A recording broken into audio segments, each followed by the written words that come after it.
Morning students, स्वागत है आपका मॉस और एसएम की इस ऑनलाइन क्लासेस में। तो हमारा जो कंप्लीट हुआ था कल, नमन के समीकरण कंप्लीट हो गया था और मैंने आज आपसे कहा था कि आज हम लोग पढ़ेंगे ढलान एवं विक्षेप।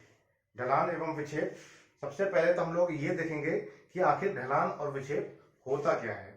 उसके बाद ही हम लोग कुछ इसके फॉर्मूले वगैरह, क्योंकि कई सारे बच्चे ऐसे होते हैं उनको यही पता नहीं होता कि आखिर ये है क्या चीज। Slope and deflection. तो स्लोप एंड डिफ्लेक्शन के बारे में पहले हम लोग थोड़ी सी इंट्रोडक्शन लेंगे। तो क्या होता है स्लोप और क्या होता है डिफ्लेक्शन। फॉर एग्जाम्पल कोई एक बीम है, फॉर एग्जाम्पल यही एक बीम है, फॉर एग्जाम्पल ये मान लीजिए स्केल है, ये एक बीम है, ठीक है। इसको मैंने एक सिरे से फिक्स कर दिया, ये है हमारी बीम, ठीक है। अब यहाँ पर देखिए, जैसे ही अगर मैं कोई लोड लगाऊंगा तो ये क्या हो जाएगी, कुछ ऐसी हो जाएगी, झुक जाएगी, कुछ ऐसी हो जाएगी। तो अपने अक्ष से कुछ झुक जाएगी। जैसे मैं इस पर लोड लगाऊंगा, डब्ल्यू का कोई लोड लगाया। क्लियर, इतनी बात समझ में आ रही है। तो जब भी हम लोग देखेंगे, अगर मैं बात करूं ढलान की, ढलान यानी कि स्लोप क्या है, जो मेरा कर्व बना हुआ है, इलास्टिक कर्व बना हुआ है, उस पर अगर हम लोग कोई भी टेंजेंट डाल देते हैं, क्या डालते हैं, स्पर्श रेखा डालते हैं, तो वो क्षैतिज के साथ जो भी कोण बनाएगा वह कहलाएगा हमारा स्लोप। ये है मेरा स्लोप, जिसे हम लोग कहते हैं ढलान। और यह जो पॉइंट मान लीजिए ए बी है कोई, ये जो पॉइंट बी अगर कहीं पर जाता है, बी डैश पर जाता है, ये जो पॉइंट बी है वो उसकी जो फाइनल पोजीशन है वो बी डैश पर है। तो उसकी वर्टिकल कितना उसने मूव किया, यहां से लेके यहां तक उसने कितना मूव किया, या कितना ये हो गया, विक्षेप हो गया, ये कहलाएगा हमारा डिफ्लेक्शन। यानी कि इसको हम लोग डिनोट करते हैं वाई से। हम लोग इसको कहते हैं थीटा से और इसको करते हैं वाई से। इतनी बात समझ में आई। ये हमारे एक कैंटिलीवर बीम है, तो कैंटिलीवर बीम में ये है मेरा स्लोप और ये है मेरा डिफ्लेक्शन, यानी कि ये है हमारा ढलान और ये है मेरा विक्षेप।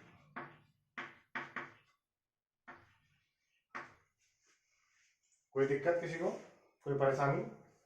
तो यही हमारा अभी हम लोग को पढ़ना है कि कौन सी बीम में किस प्रकार का लोड लगाने पर कितना ढलान आएगा या कितना विक्षेप आएगा। ये आवश्यक नहीं है कि ये हमेशा वाई यहाँ पर कैलकुलेट करने के लिए पूछा जाए।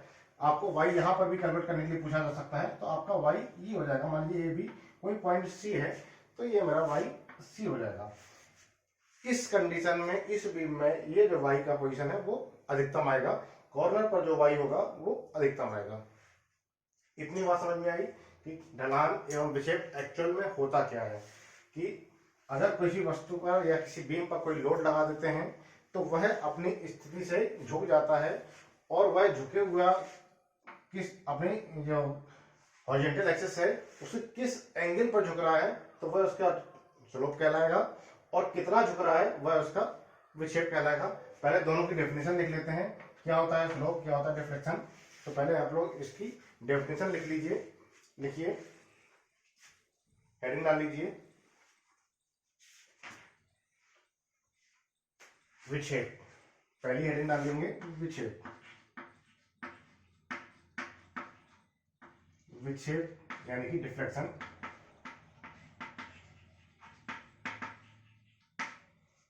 कुछ एक एक नंबर में ये क्वेश्चन आ जाते हैं कभी कभार, स्लोप एंड डिफ्लेक्शन के न्यूमेरिकल तो आते ही आते हैं। आपको एक एक नंबर में क्या आ जाता है, आपकी डेफिनेशन पूछ लेता है, स्लोप बताइए, डिफ्लेक्शन बताइए, नमन दृढ़ता बताइए, ये सब आ जाता है। तो पहली हेडिंग डालिए विक्षेप। इसमें नोट कीजिए, इसमें नोट कीजिए, धरन की अनुदैर्ध्य अक्ष, धरन की अनुदैर्ध्य अक्ष पर, धरन की अनुदैर्ध्य अक्ष पर किसी बिंदु की धरन पर भार लगाने से पूर्व, धरन पर भार लगाने से पूर्व एवं पश्चात वाली स्थिति के बीच एवं धन से पूर्व एवं पश्चात वाली स्थिति के बीच ऊर्ध्वाधर दूरी, बीच की वर्टिकल डिस्टेंस, ऊर्ध्वाधर दूरी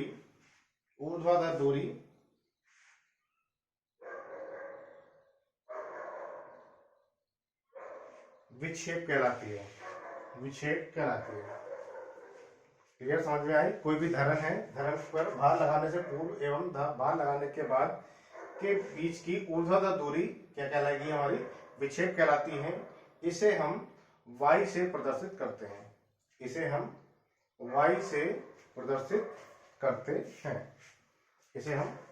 प्रदर्शित करते हैं। ये जितना नीचे झुकेगा उतना हम लोग प्लस में लेते हैं। यहाँ पर जो है, अगर नीचे कोई भी वस्तु झुक रही है तो वो हमारा जो विक्षेप है वो प्लस में रहेगा, ऊपर अगर उठ रही है तो वो माइनस में रहेगा, ऊपर अगर उठ रही है तो वो रहेगा हमारा माइनस में। यानी कि धरण के नीचे जो अगर है वो हमारा धनात्मक क्या है? विक्षेप है। धरण के ऊपर जितना भी आएगा वो हमारा ऋणात्मक विक्षेप कहलाएगा। दूसरा है स्लोप, यानी कि ढलान।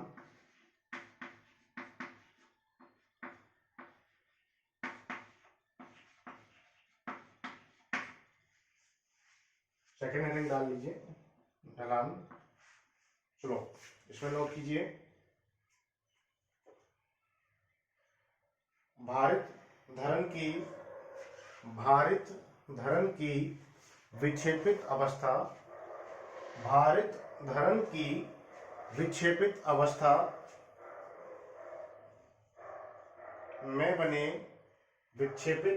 में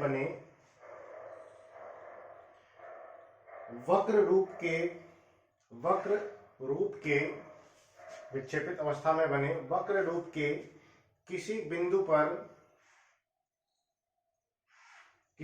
पर खींची गई स्पर्श रेखा, ये है मेरी स्पर्श रेखा,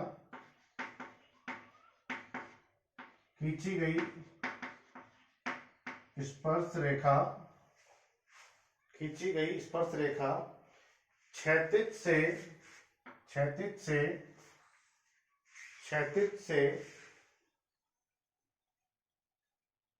जो कोण बनाती है, वह धरण की ढलान कहलाएगी। इसे हम थीटा से प्रदर्शित करते हैं। इसे हम y से प्रदर्शित करते हैं और इसे हम थीटा से प्रदर्शित करते हैं, रेडियन में निकालते हैं। ठीक है, इसको हम लोग जो वैल्यू आएगी वो रेडियन में निकालते हैं। और अगर आंसर देना हो तो डिग्री में देते हैं। तो आंसर जो वगैरह होता है वो डिग्री में देते हैं। आई होप ये दोनों चीजें समझ में आई होगी। विक्षेप क्या होता है, ढलान क्या होता है। एक पॉइंट और है, ये है नमन दृढ़ता।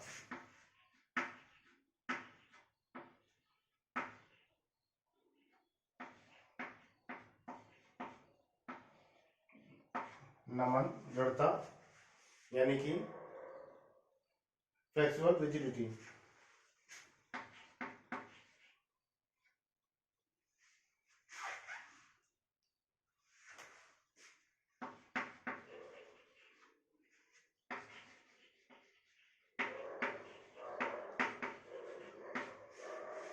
फ्लेक्सिबल रिजिडिटी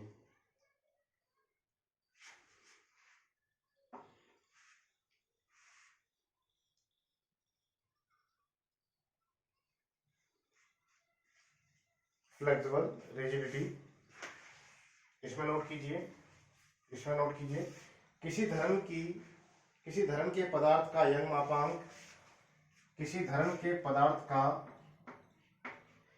मापांक कैपिटल ई, किसी धरण के पदार्थ का यंग मापांक तथा उसकी काट का जड़त्व आघूर्ण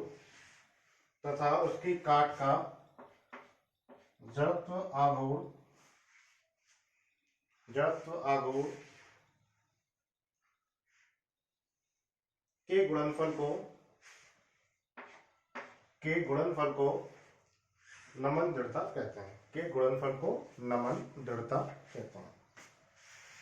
फिर सुन लीजिए, किसी धर्म के किसी भी धर्म का यंगमापांक, पदार्थ का यंगमापांक, किसी भी धर्म के पदार्थ का यंगमापांक एवं उसकी काट की जड़त्व आघूर्ण के गुणनफल को नमन दृढ़ता कहते हैं।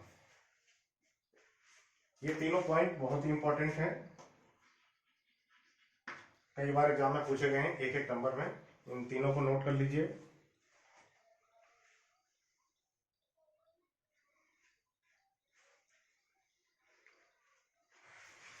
इसके बाद इस जो ढलान को या विक्षेप को नापने के लिए 3 तरीके बताए गए हैं किताब में। पहला होता है एरिया मोमेंट मेथड, दूसरा होता है डबल इंटीग्रेशन मेथड और तीसरा होता है मैकाले विधि। तीनों ही विधि आपके लिए इंपॉर्टेंट है।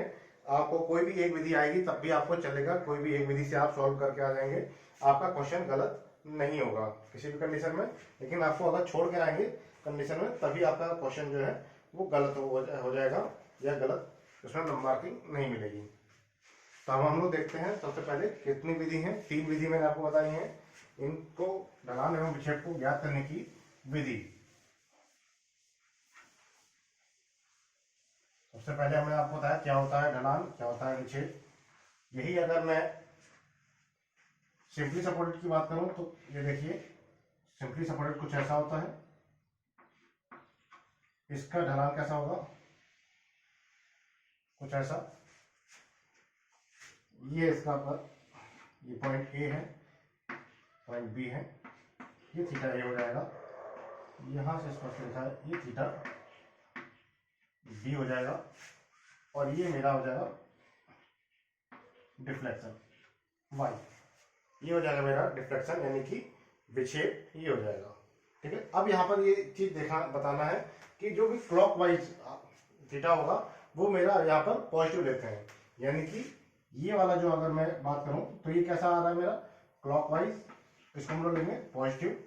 और ये आ रहा है हमारा एंटी क्लॉकवाइज,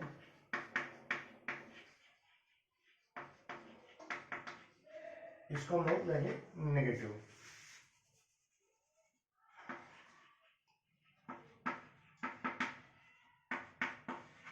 ध्यान दीजिए, ये जो हमारा रहेगा क्लॉकवाइज अगर मेरा थीटा दिया है तो वो मेरा पॉजिटिव रहेगा। एंटी क्लॉकवाइज जो थीटा रहेगा वो हमारा जो लेते हैं वो नेगेटिव लेते हैं। डिफ्लेक्शन हमेशा जो धर्म के नीचे है वो हमेशा प्लस में रहेगा, प्लस वाई। धर्म के ऊपर यानी कि अगर नीचे से कोई लोड लगा दिया जाए तो वो हमारा डिफ्लेक्शन जो है वो मेरा रहेगा नेगेटिव में, धनात्मक ऋणात्मक रहेगा। नीचे जो है ये प्लस में रहेगा। इतनी बात समझ में आई, कौन सा थीटा पॉजिटिव है, कौन सा थीटा नेगेटिव है, कौन सा वाई पॉजिटिव है और कौन सा वाई नेगेटिव है। ज्यादातर आपको थीटा पॉजिटिव और वाई नेगेटिव, वाई पॉजिटिव में ही मिलेगा। लेकिन बाई चांस कोई स्पेशल केस बन जाता है तो आपको नेगेटिव में भी पूछा जा सकता है। वैसे इतना आपको ध्यान देने की आवश्यकता है थोड़ा सा कि थीटा प्लस में आ रहा है या एंटी क्लॉकवाइज है या क्लॉकवाइज है। थोड़ा सा आप ध्यान देंगे तो आपको सवाल सॉल्व करने में कोई दिक्कत नहीं आएगी। इसको रफ करता हूं।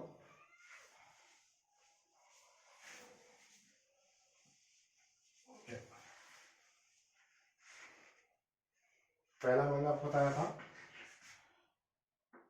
नमन गुण क्षेत्रफल विधि। पहली विधि है नमन गुण क्षेत्रफल विधि।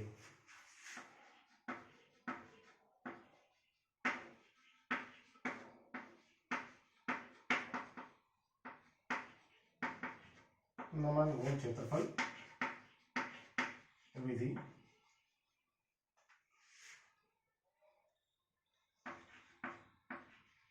मोमेंट एरिया मेथड,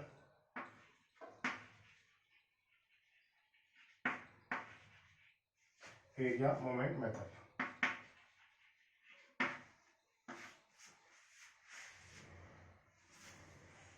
या बेंडिंग मोमेंट एरिया मेथड लिख सकते हैं। बेंडिंग मोमेंट एरिया मेथड या एरिया मोमेंट मेथड, कई जगह ऐसा दिया है।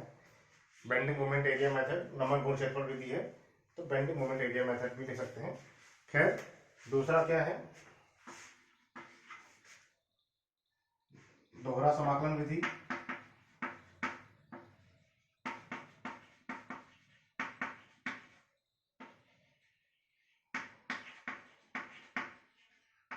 मल्टीप्लिकेशन मेथड,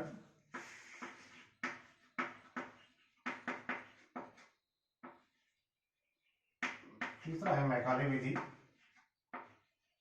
तो ये 3 विधि हैं किसको निकालने के लिए, ढलान एवं विक्षेप को निकालने के लिए।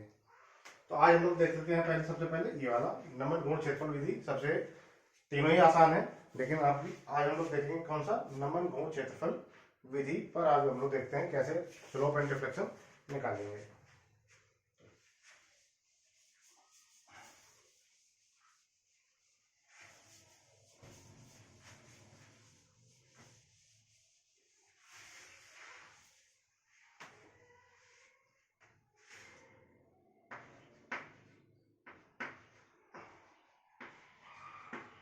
नमन घूर्ण क्षेत्रफल विधि।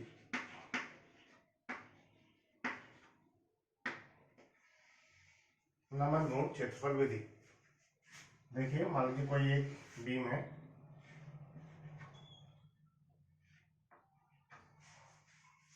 ठीक है, कोई एक बीम है,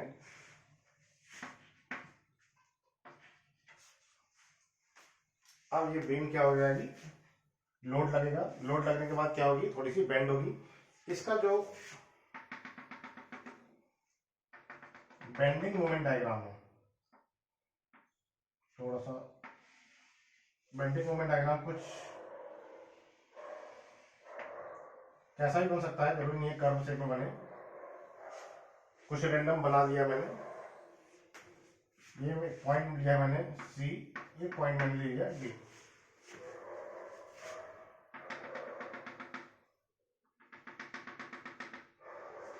ये है मेरा एम,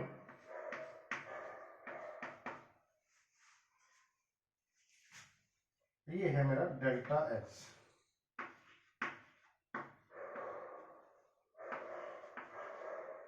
डेल्टा एक्स के इसमें मैंने एक क्षेत्रफल ले लिया, ये क्षेत्रफल है, ये मेरा बेंडिंग मोमेंट डायग्राम। फिर से बता दूं, ये कर्व शेप नहीं है, ये एक कोई रैंडम मैंने फिगर लिया है, इसमें कोई भी कर्व या ट्रायंगल या वैसा नहीं, आप लोग नहीं सोचना है कि कर्व शेप है, ये कुछ भी है, रैंडम मैंने कर्व लिया हुआ है। क्लियर? ये हो जाएगा मेरा सी डैश और डी डैश। यहां तक कोई आपको दिक्कत नहीं होनी चाहिए। ये एक एरिया बन गया, एरिया इक्वल टू ये क्या हो जाएगा, इसका एरिया हो जाएगा m इंटू डेल्टा एक्स। इसका जो एरिया है, ये जो क्रॉस सेक्शनल एरिया है जो भी कट किया है, वो यहाँ से क्या है डेल्टा एक्स और ऊपर क्या है m, तो m इंटू डेल्टा एक्स, यानी कि ये दोनों पॉइंट मिला हो, मैंने मान लिया कि ये एक रेक्टेंगुलर शेप में है, माना कि ये किस शेप में है, रेक्टेंगुलर शेप में माना है। फिर से बता दूं, ये कर्व आपको नहीं मानना है, एक रेक्टेंगुलर शेप लगभग मैंने मान लिया। ये बहुत ही छोटी सी स्टेप है, बहुत ही माइनर सी, जिसको मैंने माना है डेल्टा एक्स। अब यहाँ पर देखते हैं कर्व शेप में जो भी बीम है हमारी, जो बेंड होगी वो कैसी होगी, कर्व शेप में आएगी। कैसी होगी, कुछ ऐसी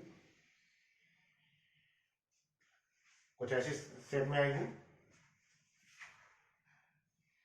फिगर आप लोग ड्रॉ कर लीजिए। एक स्पर्श रेखा ड्रॉ की है यहाँ सब, ये है थीटा ए, एक स्पर्श रेखा मैंने यहां से ड्रॉ की, ये आ जाएगा थीटा बी, ठीक है।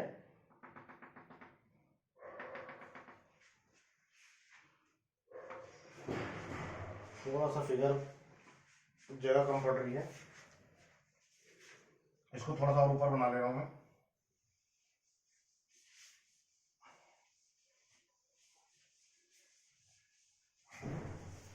जगह थोड़ी सी कम पड़ रही है।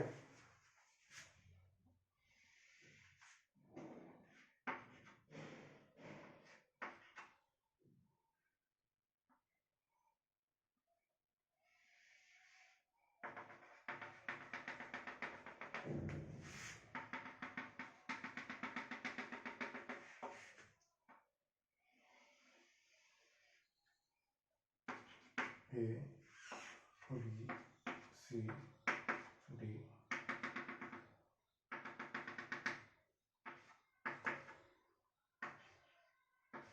ये बेंडिंग मोमेंट है, ये डेल्टा एक्स है, ये भी डेल्टा एक्स है, ये मेरा एरिया था, ये एरिया इक्वल टू है M into delta X. Area जो है वो है एम इंटू डेल्टा एक्स।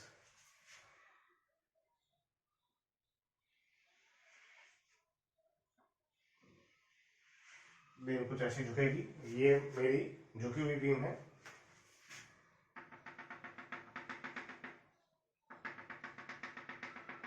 क्योंकि ये कर्व बन रहा है तो कर्व का कोई ना कोई एक केंद्र बिंदु होगा। यहाँ कहीं मान लीजिए केंद्रक है,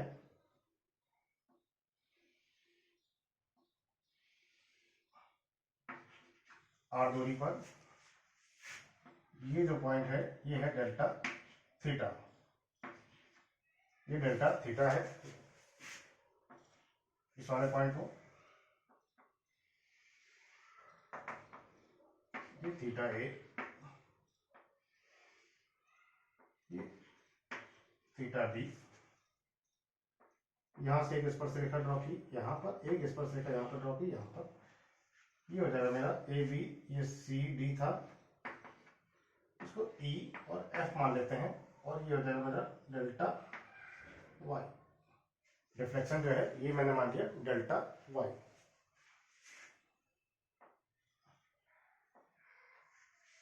चलिए ये फिगर नोट कर लीजिए।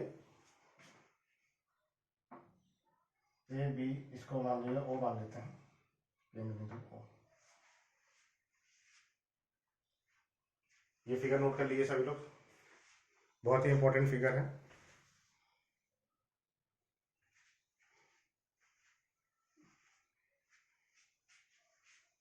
अब यहां पे देखिए क्या होता है, सभी को पता है चाप बराबर होता है कोण गुणित त्रिज्या। सभी को पता है चाप बराबर होता है कोण गुणित त्रिज्या। चाप क्या है, ये मेरा dx है, इसको मैंने dx माना है, ये चाप के फॉर्म में है, डेल्टा x है। कोण क्या है मेरा, ये है, त्रिज्या क्या है मेरी, ये है। क्लियर?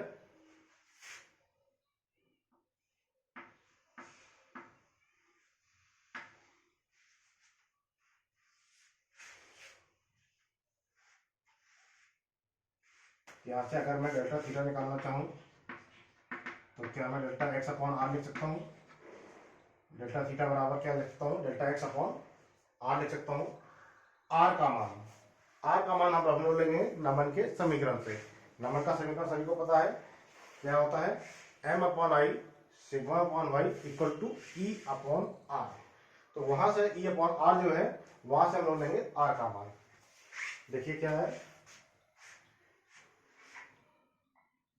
यहाँ पर लिख देता हूँ M upon I equal to E upon are.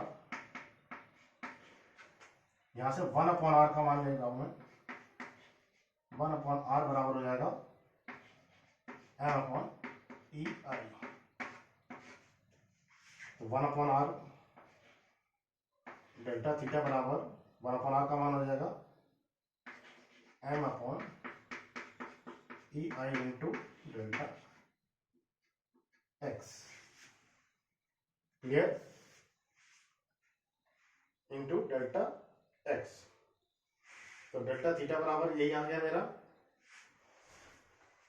Delta theta बराबर हो गया M upon E I into delta x. लेकिन ये जो थीटा आया है वो इसका मान आया केवल, मुझे पूरे का चाहिए, मुझे किसका चाहिए, पूरे का चाहिए। इसको मैं थोड़ा सा और, डेल्टा थीटा बराबर M into delta X upon E I. मुझे डेल्टा थीटा नहीं चाहिए, मुझे चाहिए थीटा चाहिए। थीटा यानी कि टोटल कर्व का जो है स्लोप चाहिए। स्लोप क्या हम लोग क्या देते हैं, थीटा से लेते हैं। तो अब करेंगे क्या, इसको इंटीग्रेट अगर मैं कर दूं, दोनों को अगर मैं इंटीग्रेट कर दूं, ये समीकरण नंबर 1 मान लेते हैं, अगले लाइन में कर देंगे। ये समीकरण नंबर 1 मान लिया। समीकरण नंबर 1 को, समीकरण नंबर 1 का समाकलन करने पर समीकरण नंबर 1 का कर देते हैं। अब मुझे ये थीटा मिला था, मुझे ए से लेके बी तक का पूरा थीटा चाहिए कि टोटल आखिर इसका ढलान आ कितना रहा है। तो मुझे क्या करना पड़ेगा, इंटीग्रेशन करना पड़ेगा। रफ कर रहा हूं मैं इसको।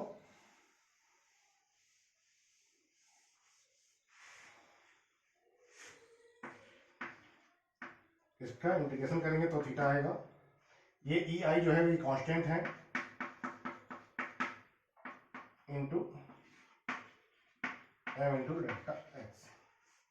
ठीक है, यहां से आ गया theta equal to 1 E I. अब m इंटू डेल्टा एक्स, ये देखिए m इंटू डेल्टा एक्स बराबर क्या था, a था, और a केवल इसका एरिया था, केवल इतने का एरिया। a जो है, स्मॉल a जो है वो केवल और केवल इतना, जो हैचिंग लाइन है केवल उतना का। लेकिन अगर मैं इंटीग्रेट कर दूंगा तो टोटल ये आ जाएगा, यानी कि इसका जो मान आएगा वो कैपिटल ए में आएगा।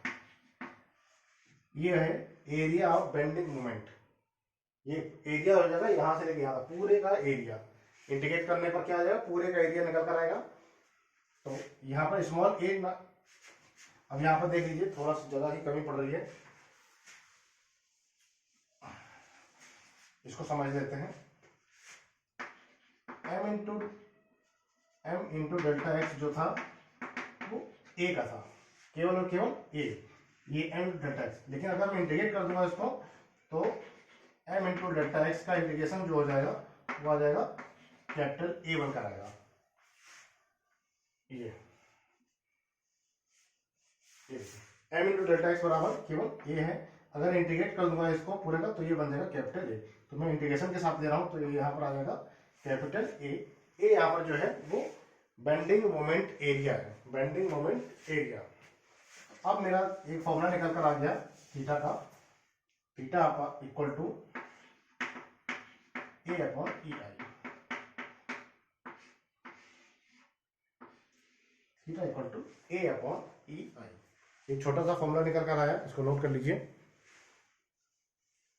Theta equal to A upon E I.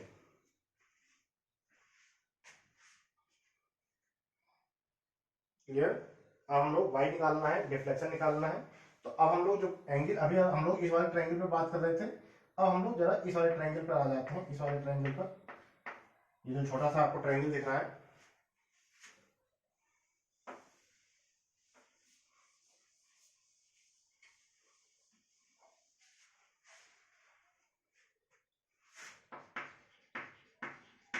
tan theta बराबर क्या होता है, लंब बटे आधार।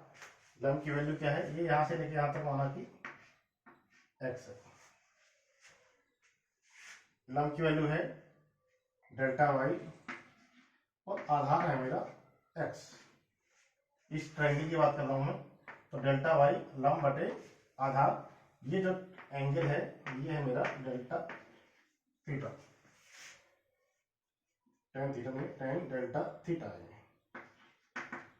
tan delta theta equal to आ जाएगा delta Y upon x.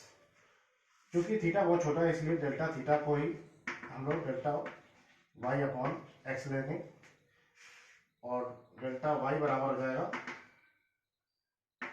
X into delta theta. Delta theta का मान अभी हम लोगों ने निकाला था पिछले क्वेश्चन में।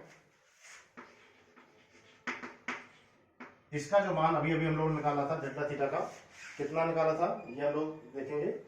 Delta X upon delta theta का मान था m delta X upon E आई। डेल्टा थीटा का मान अभी अभी हम लोग निकाला था m delta X upon E आई। ये हो गया मेरा डेल्टा वाई का मान। तो डेल्टा वाई बराबर आ गया, इसको अब हम लोग इंटीग्रेट कर देंगे m इंटू डेल्टा एक्स। अब ये समीकरण नंबर 2 है। समीकरण नंबर 2 का इंटीग्रेशन करने पर,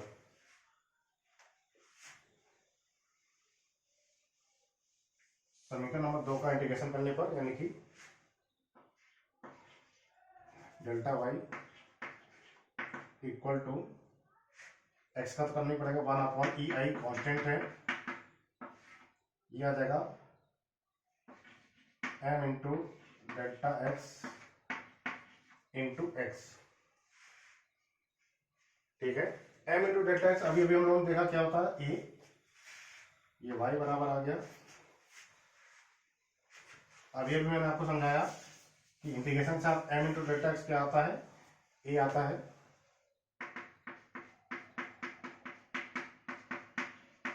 और ये जो है x का अगर इंटीग्रेशन करेंगे तो वो आएगा x बार, यानी कि ये जो आएगा ये केंद्रक पर आएगा, इसका बिल्कुल केंद्र बिंदु जो जहां पर भी होगा वहां पर आकर रुकेगा ये x, तो ये आ जाएगा x बार। तो y का जो मान आ गया वो आ गया a x bar upon e i।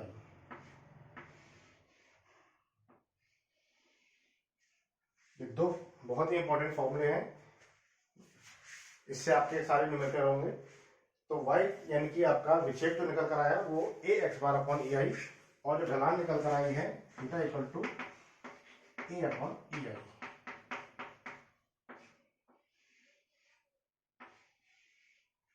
ये था आपका मेथड नमन घूर्ण क्षेत्रफल विधि।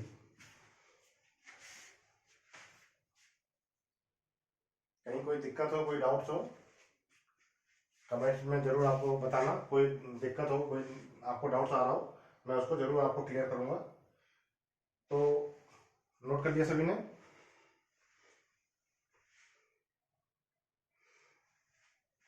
चलिए फिर आज के लिए इतना ही, समय काफी ज्यादा हो रहा है, तो आज आप लोगों को यहीं पे छोड़ रहा हूँ। कल हम लोग जो देखेंगे इस पर बेस्ड न्यूमेरिकल देखेंगे, और इस पर कुछ और हमारी एक फॉर्मूला बच रहा है, वो वाला फॉर्मूला भी हम लोग प्रूव करेंगे कल इस पर बेस्ड कुछ न्यूमेरिकल और कुछ एक्स्ट्रा फॉर्मूले देखेंगे। ठीक है, आज के लिए बस इतना ही। कहीं कोई दिक्कत हो, कोई परेशानी हो, कमेंट जरूर करें। Thank you so much.